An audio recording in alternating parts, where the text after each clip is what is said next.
বিসমিল্লাহির রহমানির রহিম। ঘর থেকে সকালবেলা বের হচ্ছি হাতে একটি চাবি নিয়ে। উদ্দেশ্য কি দেখতে থাকুন, ভিডিওটি খুব ভালো লাগবে।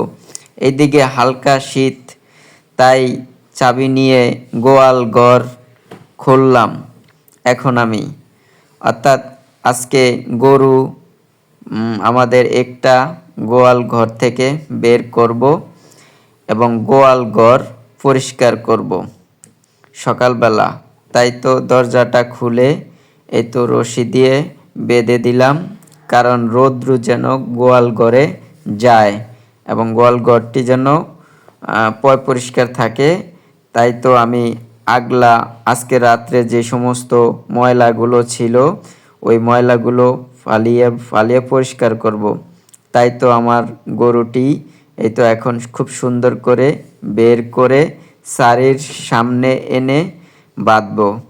এই যে আমি খুব সুন্দর করে এখন গরুটাকে চারির সাথে যে খুঁটা আছে সেটার সাথে এই যে বেঁধে দিচ্ছি খুব শক্ত করে, যাতে করে গরুটা যেন না ছুটে যায়। 3 থেকে 4টা প্যাচ দিয়া সুন্দর করিয়া খুঁটার সাথে বেঁধে দিলাম এবং এইটার ভিতরে গতকালকের কিছু ময়লা আছে ওগুলো ফালিয়ে দিলাম, যাতে ঘাস বা খড় দিলে গরুটা যদি কোনো ঘ্রাণ না পায়, গন্ধ না পায়, খাবার খাইতে যেন অসুবিধা না হয়। এখন আমি কুড়ার চাউলি থেকে এই যে খেরের চাউলি থেকে খেরগুলো ছুটিয়া আমি এখন চারির ভিতরে রাখলাম এবং আরও কিছু খের আমার রাখতে হবে। তাই চাউলি থেকে আরও কিছু খের টেনে টেনে ওইখান থেকে আমি হাতে নিয়ে তারপরে চারিতে রাখবো। তাই এই যে খেরগুলো, যে এই কুটার চাউলি বলি আমরা, ওই কুটার চাউলি থেকে এই সুন্দর করে টেনে এনে এই চারির ভিতরে রাখলাম খুব সুন্দর করে।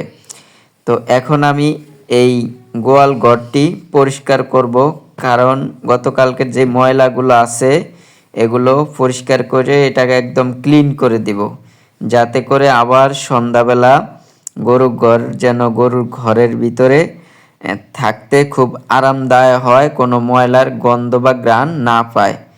তাই এখন আমি খুব সুন্দর করে এই যে গোবরগুলো তাগারিত লইলাম এবং একটা বেলসা দিয়ে ময়লাগুলো খুব সুন্দর করে টোকায় টোকায় এভাবে এই বলের ভিতরে রাখা এখন আমি বলের ভিতরের করে ময়লাগুলো নিয়ে একটু দূরত্ব জায়গায় ফালিয়ে দিলাম।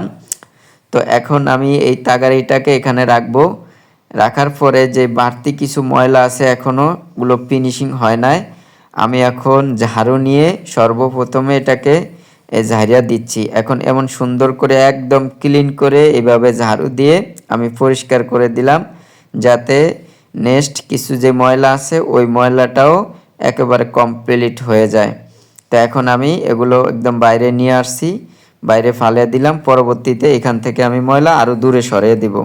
এখন আমি আমার ঝাড়ু দেওয়া কমপ্লিট শেষ। গরুর যে চটটা এটাকে উপরে উঠিয়ে দিলাম, দেওয়ার পরে এখন আমি গরুর কাছে আসলাম। এইদিকে দেখি গরুটা খেরগুলা সব ফালিয়ে দিছে খাওয়া অবস্থায় এই ফাঁকে। তো আমি আবার উঠিয়ে দিলাম। ভিডিওটি কেমন